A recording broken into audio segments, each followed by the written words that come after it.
Welcome to only IAS. और आज हम अपना दूसरा वीडियो स्टार्ट करेंगे जो हमारी एंशिएंट इंडिया के इंट्रोडक्टरी सीरीज़ थी उसकी। सबसे पहले एक अनाउंसमेंट की हम ये पूरा चैप्टर जो हमारी वीडियोस हैं एनसीईआरटी पे फोकस्ड है, बेसिकली 11 12 की, और जो भी इसके एड ऑन्स हैं वो हम कंप्लीट कर रहे हैं। तो हम इसलिए जो टॉपिक आपको लग रहा है कि एलोबरेट नहीं हो रहे पूरी तरह, इसकी वजह ये है कि वो फिर बाद में मिलेंगे हमें, क्योंकि बेसिकली पहला ही इंट्रोडक्शन है। तो लेट्स स्टार्ट आर रिकैप।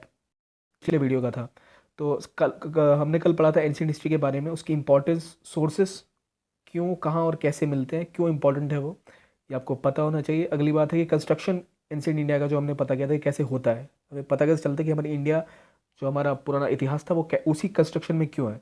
सबसे पहली बात डिगिंग होती है। डिगिंग में वर्टिकल, हॉरिजॉन्टल, दो तरह की डिगिंग होती है। इंडिया में वर्टिकल होती है डिगिंग ज़्यादा, क्योंकि वो सस्ती होती है, इसलिए हमें क्रोनोलॉजी पता है। पर हमारे में हॉरिजॉन्टल डिगिंग नहीं होती क्योंकि वो एक्सपेंसिव है। हॉरिजॉन्टल डिगिंग का क्या फ़ायदा था, आपको एक्सटेंट पता लगता है कि प्लानिंग कैसे होती थी इस टाइप के। पर इंडिया में इस तरह का नहीं होता, सिर्फ इंडिया में वर्टिकल होता है ये वाला, तो आपको क्रोनोलॉजी पता लगती है। अगला पॉइंट था आर्कियोलॉजी क्या होती है। आर्कियोलॉजी आर्कियोलॉजी वो साइंस है जो आपको इनेबल करती है कि सिस्टमेटिक तरीके से खुदाई करके सिस्टमेटिक जो आपका डेटा है और मिल जाए, जिससे आपको लेयर्स पता चले कौन सी लेयर्स हैं, जिससे आप ये पता कर पाएँ कि किस ज़माने के लोग कैसे थे, उनका आइडिया, उनके मटेरियल लाइफ कैसी थी। फिर अगला पॉइंट है कॉइन्स के बारे में पढ़ा था, कॉइन्स की क्या इंपॉर्टेंस है, कॉइन्स की स्टडी को क्या कहते हैं, न्यूमिस्मेटिक्स। कॉइन्स क्यों इंपॉर्टेंट होते हैं, क्योंकि उन पे बाद में चेंज नहीं किया जा सकता। इनिशियली पंच मार्क्ड होते थे, उसके अलावा लोगों की लाइफ स्टाइल सब कुछ पता लगता है। और अगला पॉइंट था कि इंस्क्रिप्शंस के बारे में मैंने बहुत कुछ पढ़ा था। पैलेलोग्राफी क्या होती है, पहले ही बताइए पैलेलोग्राफी क्या होती है। इंस्क्रिप्शंस के अंदर जो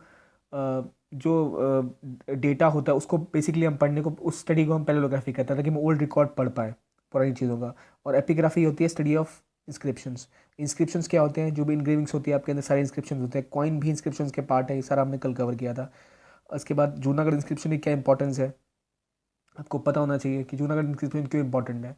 जूनागढ़ इंस्क्रिप्शन रुद्रमन की है और इसमें संस्कृत का यूज़ किया गया था, इसलिए बहुत इंपॉर्टेंट है। फिर इलाहाबाद पिलर जो है उसकी इंस्क्रिप्शन क्यों इंपॉर्टेंट है, क्योंकि 3 राजाओं का उस पर इंस्क्रिप्शन ऐड किया हुआ था। 3 लोगों ने अपने अपने इंस्क्रिप्शन डाले, from Ashoka to Samudragupta to Jahangir. फिर एक और पॉइंट है एहोल इंस्क्रिप्शन की बात थी, ये मैंने टर्म इसलिए लिखी क्योंकि एनसीईआरटी में मेंशन्ड है और बहुत इंपॉर्टेंट है। एहोल इंस्क्रिप्शन किसकी थी, ये थी पुलकेशिन टू की, जो कि एक चालुक्यान रूलर थे। फिर अग्रहास क्या होते थे, अग्रहास अग्रहास वो ग्रांट्स होती थी लैंड की जो कि ब्राह्मण्स को फ्री में दी जाती थी, जिन पे कोई टैक्स नहीं लगता था। और हाँ, कल एक मिस्टेक हो गई थी मेरे से कि मैंने खरोष्टी स्क्रिप्ट जो कि राइट टू लेफ्ट लिखी जाती है उसको गलती से लेफ्ट टू राइट लिख दिया था। तो और कई लोगों ने कमेंट सेक्शन में बताया भी था। Thank you very much for your feedback, और मैं कोशिश करूँगा कि आगे ऐसे मिस्टेक्स ना हो। तो क्योंकि ब्राह्मी स्क्रिप्ट जो राइट लेफ्ट टू राइट होती है और Kharosthi script right to left होती है। So thank you for that. और आइए हम आगे बढ़ते हैं। हमारा आज का जो है इसमें हम कंप्लीट करेंगे कि लिटरेरी सोर्सेज रह गए थे पिछले वीडियो के, उसको। So let's start. Literary sources जो हमारे एंशिएंट हिस्ट्री के हैं वो क्यों, कौन कौन से सोर्सेज हैं उसके। सबसे पहली बात कि जो लिटरेरी सोर्सेज हैं वो दो तरह के होते हैं, रिलीजियस और नॉन रिलीजियस, जिसे सेकुलर भी कहते हैं। रिलीजियस में हमारे जो सोर्सेज हैं मोस्टली वो संस्कृत में है या फिर प्राकृत और पाली में है। और नॉन रिलीजियस में आपके आते हैं संस्कृत के सोर्सेज या फिर तमिल के सोर्सेज, जो संगम लिटरेचर है वो। आगे बढ़ते हैं। तो एक क्वेश्चन जो कल का था बाकी वो देख लेते हैं। जो हमने कल एक मेंस का क्वेश्चन दिया था, what which are the various tools which enable us to know about ancient India and why is it so important. कुछ लोगों ने आंसर लिखा था और आंसर अच्छा ही लिखा था। क्योंकि ये बेसिक नॉर्मल क्वेश्चन है, जब हम 2 3 वीडियोस कर लेंगे तब हम मेंस के क्वेश्चन भी रोज़ एक डिस्कस करेंगे वीडियोस के साथ, क्योंकि इनिशियली हमने अभी कुछ कवर किया नहीं है, तो मैं उम्मीद नहीं कर सकता कि आप उसको आंसर सिस्टमेटिकली दे पाएँ। सो बेसिकली सब कुछ इस पे डिस्कस हो ही चुका था। जो जो टूल्स थे, टूल्स में हमारे आर्कियोलॉजिकल टूल्स हैं, engravings, ruin cities, literary sources, religious secular sources, architecture, folklores, foreign accounts, इनसे हमें पता लगता है कि कहाँ कहाँ क्या सिस्टम था और किस तरह से, जैसे कैसे पता लगेगा। अगर आप खुदाई करेंगे तो आपको, जो हमने कल के वीडियो में पूरी डिटेल बेसिकली, और उसकी इंपॉर्टेंस क्यों ये भी हमने कल डिस्कस कर ही लिया था। सोशो इकोनॉमिक इंपॉर्टेंस है, हिस्टोरिकल इंपॉर्टेंस है, एवोल्यूशनरी इंपॉर्टेंस है, हमें पास्ट की अंडरस्टैंडिंग मिलती है। तो ये मेंस के लिए है, इसको भी रहने देते हैं, क्योंकि हम आगे जब पढ़ेंगे तो डिटेल में एक एक चीज़ पढ़ी जाएगी। याद रखिए अभी इंट्रोडक्टरी सीरीज ही चल रही है, फिर हम पर्टिकुलरली एक एक पीरियड करेंगे। जो अगला लेक्चर है वो स्टोन एज से स्टार्ट होगा। Let's move. तो लिटरेरी सोर्सेज की बात हो रही थी, जो हमने पिछले में हमारा छूट गया था कि कौन से सोर्सेज हैं जिनसे हमें पता लगता है अपनी हिस्ट्री के बारे में। सो देखते हैं कि कौन कौन से सोर्सेज हैं। एक तो इंडिया में जो राइटिंग थी वो 2500 BC के आसपास स्टार्ट हो गई थी, लेकिन जो सबसे पुराना स्क्रिप्चर है वो 4th सेंचुरी AD के आसपास का है, और माना जाता है कि सबसे पुराना स्क्रिप्चर इंडिया में ऋग्वेदा है। तो इंडिया में बर्च की खाल का और पाम लीव्स का यूज़ होता था, और जबकि सेंट्रल एशिया में जो हमसे कई चीज़ें सीख के गए थे वो शीप की खाल का, लेदर का, या फिर वुडन टैबलेट्स का भी यूज़ करते थे। तो वुडन टैबलेट्स का एक एडवांटेज होता था कि उनकी राइटिंग जो सेफ हो गई, और हमारी कुछ बाक्स पाम लीव्स जो ख़राब हो गए तो हमें नहीं पता कई चीज़ें। तो वो एक डिसएडवांटेज था हमारे टाइम में, क्योंकि राइटिंग माना जाता है कि हम सेंट्रल एशिया में सबसे पहले हमने शुरू की थी राइटिंग का कल्चर। अब राइटिंग लिटरेरी सोर्सेज की इंपॉर्टेंस क्या है? इसकी इंपॉर्टेंस ये है कि ये सोशो इकोनॉमिक हिस्ट्री पर लाइट डालते हैं कि भाई सोशो इकोनॉमिक कैसी थी उस टाइम की, लोग कैसे जीते थे, क्या करते थे। डिस्कस हो ही चुका है, आगे चलते हैं। अब देखिए, जो हमारा लिटरेरी सोर्सेज है बेसिकली उस टाइम के दो तरह के हैं। हिंदू रिलीजियस टेक्स्ट, मोस्टली सारे हिंदू रिलीजियस टेक्स्ट हैं, उसमें कुछ सेकुलर हैं कुछ नहीं है, पर बेसिकली जो सोर्सेज हैं वो हिंदू रिलीजियस टेक्स्ट है, जिसमें हमें बुद्धिज्म जैनिज्म को भी जोड़ सकते हैं, क्योंकि उसी के ऑफ शूट्स थे। तो अभी पर्टिकुलरली बात करते हैं हिंदू रिलीजियस टेक्स्ट के। हिंदू रिलीजियस टेक्स्ट के बेसिकली 5 इंपॉर्टेंट टेक्स्ट हैं ऐसे, जिससे हमें इतिहास का पता लगता है। वेद, उपनिषद, ब्राह्मण्स, अरण्यक और महाभारत रामायण। ये MHRY महाभारत और रामायण का नाम है। तो क्योंकि ये इंट्रोडक्टरी है, फिर मैं आपको बता दूं कि हम जल्दी जल्दी कवर कर रहे हैं, क्योंकि आगे फिर हमें बढ़ना है रेगुलरली, और ये सीरीज़ की वीडियोस रेगुलरली अपडेट होंगे। So let's move on. अगला पॉइंट है लिटरेरी सोर्सेज में, पहला हमारा वेद। वेद बहुत इंपॉर्टेंट है। वेद में 4 वेद हैं जो आप सबको पता होना चाहिए: ऋग्वेद, यजुर्वेद, अथर्ववेद, सामवेद। तो पहली बात ऋग्वेद की करते हैं। ऋग्वेद में क्या खास बात है? ऋग्वेद सबसे पुराना है, इसमें वन है। ऋग्वेद अर्ली वैदिक कल्चर को दिखाता है। ऋग्वेद में पता चलती है कि लोगों की लाइफ कैसी थी, सभा समिति, क्या 10 राजा हुआ करते थे, उनकी फाइट्स लड़ाइयों के बारे में सब कुछ का जिक्र ऋग्वेद में होता है। यजुर्वेद में मेडिसिन के बारे में या फिर लाइफ के बारे में लिखा हुआ है। और यहाँ पर आर्यंस, ये यजुर्वेद काफ़ी लेटर पीरियड में लिखा गया, तो इसमें जो आर्यंस थे उन्होंने कुछ नॉन आर्यन का काम भी शुरू कर दिए थे। जैसे आर्यंस को पता था घोड़े के बारे में, ठीक है, पर वो कई चीज़ों का यूज़ नहीं करते थे, और यजुर्वेद में पता लगता है कि वो उन चीज़ों को भी यूज़ करने लग गए थे। अथर्ववेद में 2000 मंत्र हैं। अथर्ववेद में इंफॉर्मेशन मिलती है सोशल और पॉलिटिकल लाइफ के बारे में। वहीं सामवेद में लगभग 1800 श्लोक हैं, और जो लिरिसिज्म पर काम करते हैं, म्यूजिक पर भी कई चीज़ें हैं।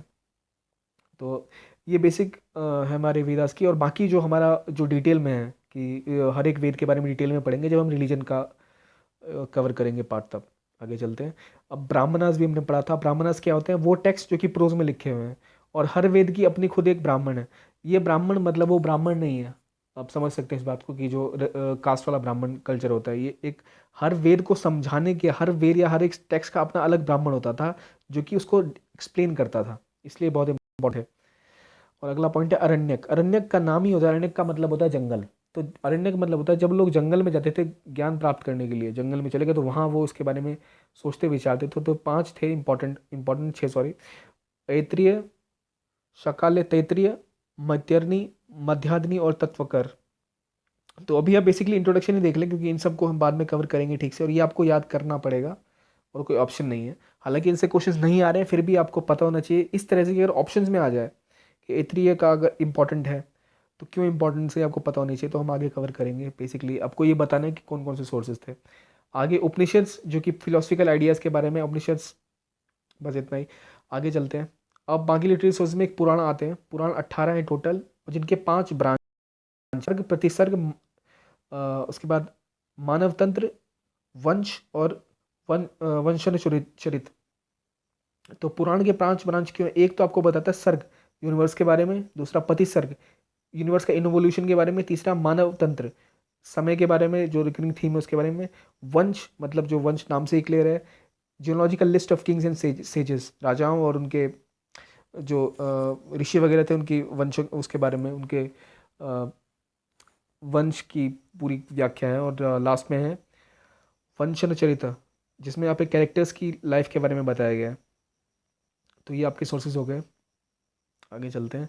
फिर एक महाभारत, जो इंपॉर्टेंट पॉइंट है। महाभारत में कुछ चीज़ें हैं जो आपको याद होनी चाहिए, कि महाभारत ओरिजिनली सिर्फ 600 वर्ड्स का था, और इसका नाम था जय संहिता।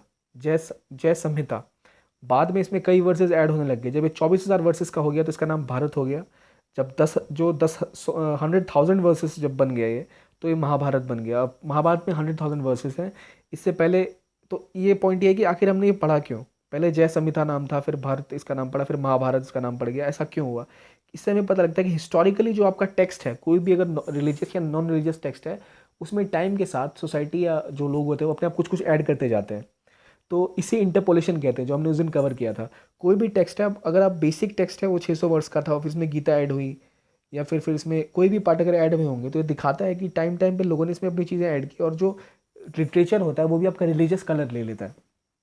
जैसे रामायण 12,000 वर्सेस की थी, वो बाद में 24,000 वर्सेस की हो गई। तो इससे हमें पता लगता है कल्चर कैसे चेंज होता है और हिस्ट्री कैसे फ्रेम करती है हमारी अंडरस्टैंडिंग को।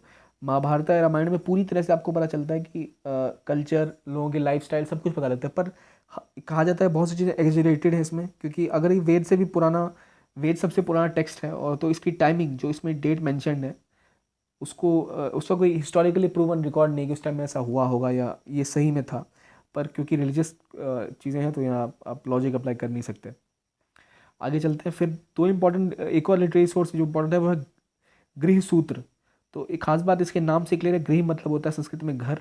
तो घर का सूत्र मतलब आपको डोमेस्टिक रिचुअल्स कि घर के आसपास, मतलब आपकी डोमेस्टिकली क्या हुआ करता था, जैसे शादियों को लेकर, नामकरण, या फिर सीक्रेट थ्रेड जैसे जनेऊ कहते हैं वो, या फिर शादी को लेकर जो भी चीज़ें होती थी, जो कस्टम्स थे, उसके बारे में पता चलती गृह सूत्र से। तो एक बार क्विक रिवीजन करते हैं, जो हमने पीछे कुछ कुछ बहुत कुछ कवर कर लिया। तो जैसे सोर्सेज की बात हुई, तो यहाँ आते हैं क्विक रिवीजन। हाँ, हमारे हिंदू रिलीजियस टेक्स्ट में वेदास के बारे में पढ़ा। वेदास 4 थे, ऋग्वेद, सामवेद, यजुर्वेद, अथर्ववेद। उपनिषद जो फिलोसफी की बात करते थे, ब्राह्मण इसमें 5 थे। फिर ब्राह्मण जो हर एक टेक्स्ट के अलग अलग हैं, अरण्यक्स जो 5 थे, और महाभारत रामायण जो कि पहले जय संहिता था, उसके बाद चेंज होता चला गया।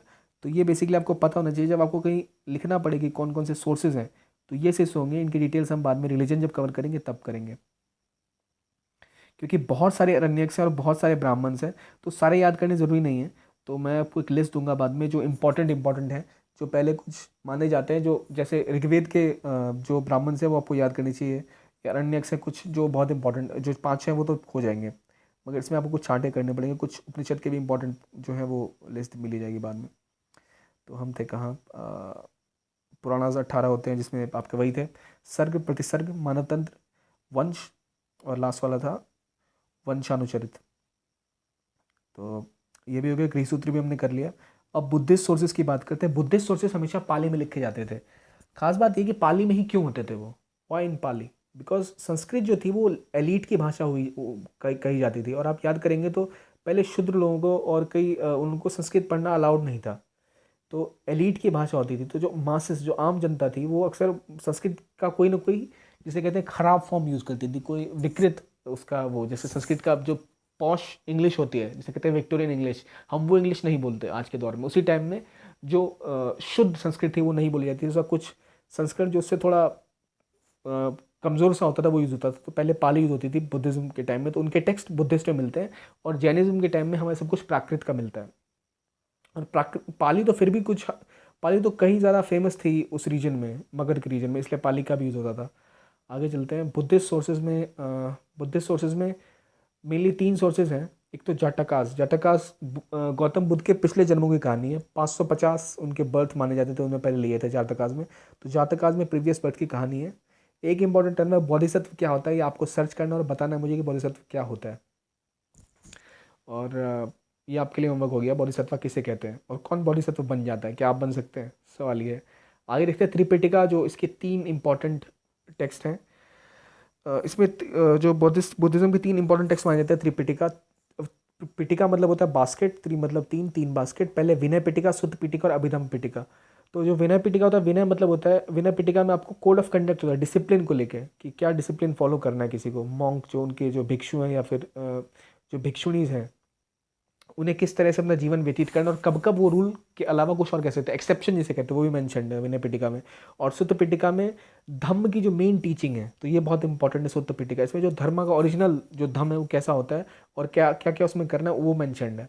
और अभिधम में हायर लर्निंग की बातें, मॉन्क्स जिनको, जो भिक्षु हैं जिनको और अति ज्ञान प्राप्त करना है, अति ज्ञान नहीं मतलब हायर लेवल ऑफ ज्ञान, तो उसके लिए अभिधम अभिधम था। तो तो याद रखिए 3 है, त्रिपिटिका, विनय पिटिका, सुत्त पिटिका और अभिधम्म। क्वेश्चन इसमें कैसे फ्रेम होते हैं, क्वेश्चन ऐसे फ्रेम होते हैं कि इसमें कोड ऑफ कंडक्ट की बात की गई थी। 4 ऑप्शन दे दिया तो आपको पता होना चाहिए विनय पिटिका में है। अगर विनय पिटिका नहीं है, इन दोनों का नाम देके और 2 आपको जैन टेक्स्ट दे देंगे तो आपको नीचे नन ऑफ द अबव लिखना पड़ेगा, तो ये आपको पता होना चाहिए।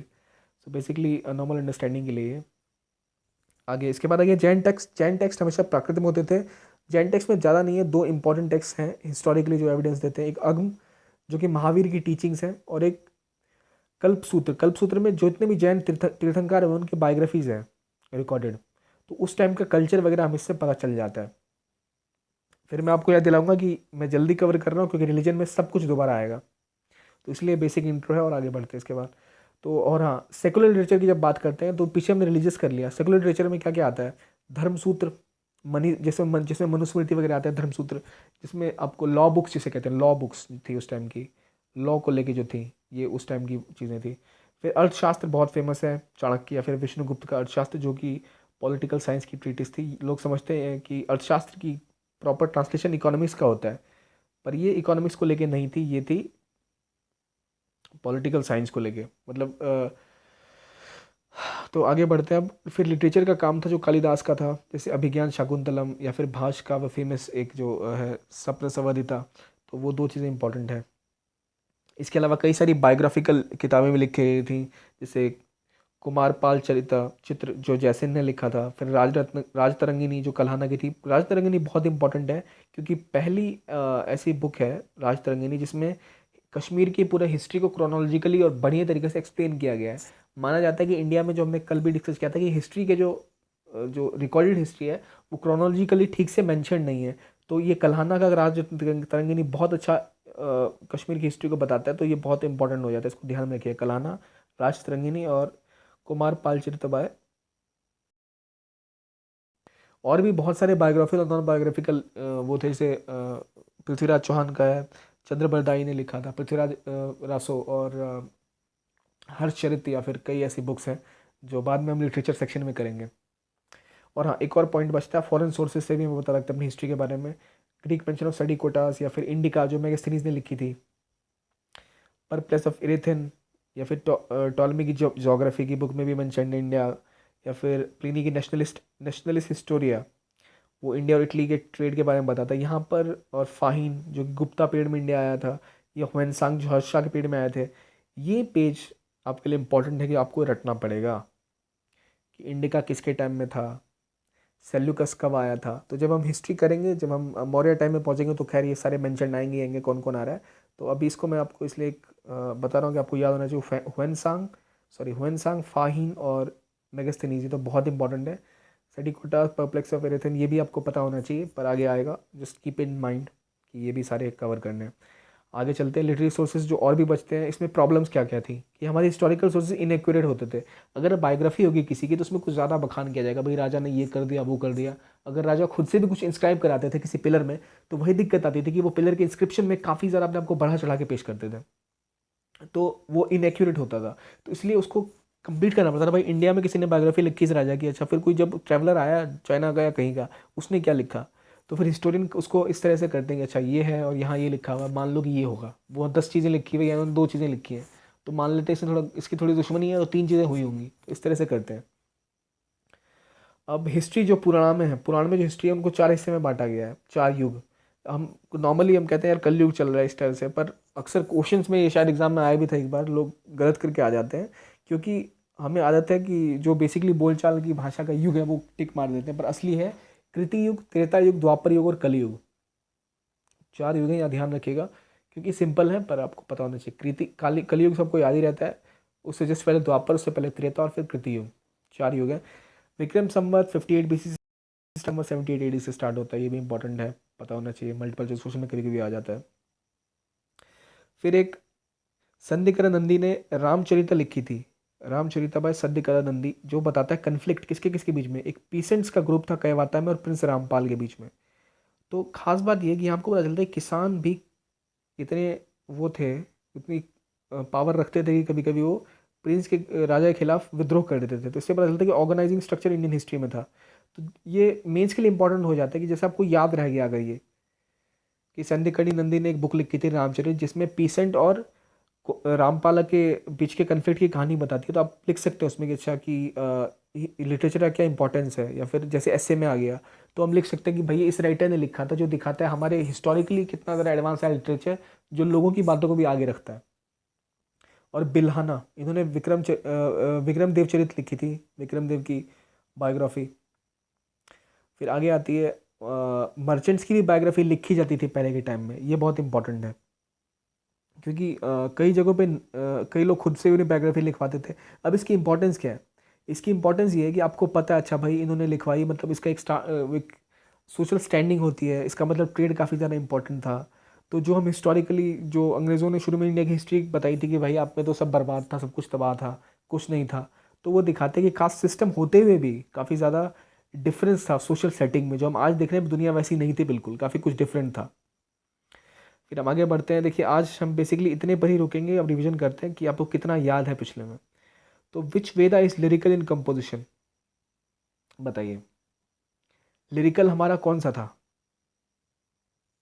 ऋग्वेदा था, सामवेदा था, अथर्व था, यजुर था? लिरिकल था हमारा, याद करिए। हालांकि मैंने स्ट्रेस नहीं किया था, पर आपको याद होना चाहिए सामवेद, क्योंकि म्यूजिक को लेकर है। आगे चलते हैं। तो ये हमारा इसका आंसर होगा सामवेद। अगला आ गया, फाहिन ने विजिट किया था इंडिया को किसके टाइम में? इंपॉर्टेंट क्वेश्चन है बहुत। मैंने फाहिन और हुएनसांग पे फोकस किया था उस पेज पे, इंडिका पर भी और मेगास्थनीज पे भी। अब बताइए कुशानाज, गुप्ताज, हर्षा या अशोका के टाइम में? तो फाहिन आए थे गुप्ताज के टाइम में, ठीक है, और हुएनसांग आए थे हर्षा के टाइम में। तो ये चीज़ें हैं जो अगर आपको नहीं अभी जवाब दे पा रहे, मतलब आपने स्लाइड को ठीक से नहीं देखा, try to go through the slide. अगर दोबारा स्लाइड पढ़ें और इन चीज़ों को ध्यान रखें, क्योंकि जो मेरी स्लाइड्स हैं ऑलमोस्ट एनसीईआरटी जो सोर्सेज हैं पूरी तरह से कवर कर रही हैं। जो बेसिक एलिमेंट है वो मैं अपने स्लाइड्स में डाल दूंगा, ताकि आपको दोबारा नोट्स ना बनाने पड़े, और जो लोग पीडीएफ मांग रहे हैं उनको मिल जाएंगे कुछ टाइम के बाद। आगे चलते हैं। राज तरंगिणी किसने लिखी थी? ये मैंने बहुत मेंशन किया था, बताइए। राज तरंगिणी लिखी थी कल्हाना ने। अब एक बात और इंपॉर्टेंट है, जो हमने 3 क्वेश्चन देखे, ऋग्वेदा के बारे में आपको पता होना चाहिए। ऋग्वेदा पॉलिटिकल लाइफ बताता था, सामवेद में लिरिकल था, ठीक है। तो अथर्ववेदा में आपको मेडिसिन, या यजुर्वेदा में आपको मेंशन था। तो चारों सोर्सेज आपके लिए इंपॉर्टेंट हो जाते हैं, आपको सब कुछ पता होना चाहिए, मतलब ऑप्शंस याद रखिए, आपको चारों ऑप्शंस पता होना चाहिए। अगर चारों लॉजिकल है तो प्री क्लियर करने का सिंपल फंडा है ये। आप ये मत सोचिए आपको आंसर पता हो गया, आंसर पता है भाई, चारों क्या ऑप्शंस हैं वो पता होना चाहिए। अब कभी कभी मुझे भी याद नहीं रहता, पर पॉइंट है कि मैं रिवाइज करूंगा जब, तो मैं चारों सोर्सेज पता होना चाहिए, मुझे सब कुछ पता होना चाहिए क्या क्या मेंशन है। जैसे अगला, फाहिन ने विजिट कब किया इंडिया को? तो मैंने बोला आपको, आपको आंसर पता था गुप्ता के टाइम में, तो अशोका हर्षा के टाइम में अच्छा हुएनसांग आया। अशोक के टाइम में कौन आया था? क्या मेगास्थनीज आया था? या कुशानाज के टाइम में कौन आया था? तो वो फोकस करिए कि आपको चारों ऑप्शंस का आंसर पता हो। अभी तो हमारी इंट्रोडक्टरी क्लासेस हैं, बट आगे जब हम वीडियोस आगे करेंगे तो सारा चीज़ क्लियर हो जाएगा। और हम एमसीक्यूज स्पेशली एक लिस्ट बनाऊंगा वीकली, आपको एक पीडीएफ मिल जाएगा जिसमें आपको सारे एमसीक्यूज एक साथ मिल जाएंगे रिवीजन के लिए, या फिर एक मिनी टेस्ट टाइप हम करेंगे कोशिश, अगर सीरीज आगे बढ़ी तो। नेक्स्ट, किसने राज तरंगिणी लिखी थी? कल्हाना ने। तो अब एक बात बताइए, बिल्हाना जो ऊपर लिखा है, इसने भी कुछ लिखा था। इसने क्या लिखा था? इसने विक्रम देव चरित लिखा था, ठीक है। फिर भाषा ने क्या लिखा था? सब संवादिता लिखा, सब सप्तादिता, कुछ नाम मुझे याद नहीं आ रहा, उस टाइप से एक थी, वो लिखा था। और जागनिक ने एक इंडियन लिटरेचर की बुक लिखी थी। तो ये चारों सोर्सेज आपको क्लियर होने चाहिए। फोकस करिए कि आपको चारों पता रहे, तभी आपका प्रीलिम्स का रिवीजन ठीक से होगा साथ साथ। क्योंकि अगर आप इसके ऑप्शन सारे करते जाएंगे तो आप बेटर पोजीशन में होंगे इस चीज़ को करने की। तो इसका आंसर क्या है? कल्हाना। और ये इंपॉर्टेंट क्यों है? क्योंकि कश्मीर की हिस्ट्री बहुत बेहतरीन तरीके से इसमें इन्होंने डिफाइन किया। आगे चलते हैं। Which one of the following scripts of ancient India was written from right to left? भाई कल मेरी गलती हो गई थी वीडियो में, जिसको आप लोगों, कई लोगों ने बहुत अच्छा फीडबैक दिया, और थैंक्स फॉर दैट। तो आपको पता होना चाहिए क्या है। खरोच थी, स्पेलिंग मिस्टेक यहाँ भी हो गई है, so sorry for that, but this is the answer. और लेफ्ट टू राइट कौन सी होती है? ब्राह्मी। और अब देखिए, मैंने कहा चारों ऑप्शन पता होने चाहिए, पर मैं आपको बताना चाहूँगा कि मुझे खुद भी नहीं पता है शारदा और नन नगरी का क्या स्क्रिप्ट है। शायद क्योंकि मुझे मुझे अब तक जो मैंने एंशियंट हिस्ट्री आज तक पढ़ी है, उसमें स्क्रिप्ट्स में इतना फोकस इन दोनों स्क्रिप्ट्स पर नहीं हुआ। फिर भी ये आपको पता लग जाएगा, अच्छा हाँ इंपॉर्टेंट है, ये आपको पता इंपॉर्टेंट है, तो 2 चीज़ तो पता होनी होनी चाहिए। और कोशिश करिए कि आपको चारों पता हो। बेसिकली मुझे नहीं पता, किसी को पता हो तो या आप चेक करें कमेंट सेक्शन में लिखिए, ताकि मुझे भी पता लगे क्या है। पर खास बात, आपको पता होना चाहिए क्या इंपॉर्टेंट है या नहीं, क्योंकि इसका मेंशन बुक में कहीं नहीं है एनसीईआरटीज़ में, या फिर जो बेसिक सोर्सेज होते हैं। तो आप इसको स्किप कर सकते हैं, पर आपको आंसर इन दोनों का तो पता होना ही चाहिए। किसने ब्राह्मी को डिसाइफर किया था, किसने खरोष्टी को डिसाइफर किया था, जेम्स प्रिंसेप कौन था, कब डिसाइफर किया था, ये सारी बातें। फिर आगे अभी तक तो हमारा वीडियो इतने में ख़त्म होगा, क्योंकि ये पिछला बस कंटिन्यूएशन था। हम इसको रेगुलर अपडेट करते रहेंगे। अगला वीडियो जो हमारा होगा सीरीज़ का, वो होगा ज्योग्राफिकल सेटिंग ऑफ इंडिया, कि इंडिया की जो जोग्राफी है उससे इंडिया की हिस्ट्री को क्या इम्पैक्ट हुआ। ठीक है, और उसके बाद हम स्टोन एज भी कल कोशिश करेंगे स्टार्ट करने का। नहीं तो अदरवाइज़ अगर वीडियो काफ़ी लंबा मैं रखना नहीं चाहता, क्योंकि आज के वीडियो में कोई मैप नहीं था, ज़्यादा इंटरेक्टिव था नहीं, क्योंकि टॉपिक ही ऐसा था कि इसमें कुछ कर नहीं सकता था मैं। तो अगले में हम कोशिश करेंगे कि जो, अगर और आप अपने सजेशंस दें ताकि मैं इसको और इम्प्रूव करूँ। अगला जो जोग्राफिकल सेटिंग और स्टोनेज पर होगा, तो स्किप मत कीजिए और कोशिश करिए कि रिवाइज करते रहिए। मैं एक रिकैप देता रहूँगा वीडियोज़ में, और वीकेंड पे एमसीक्यूज़ आपको सारे मिल जाएंगे। तो और हाँ, सबसे इंपॉर्टेंट बात, आपका फीडबैक बहुत ज़रूरी है। And thank you very much for watching it, and we shall continue with our series. Thank you very much.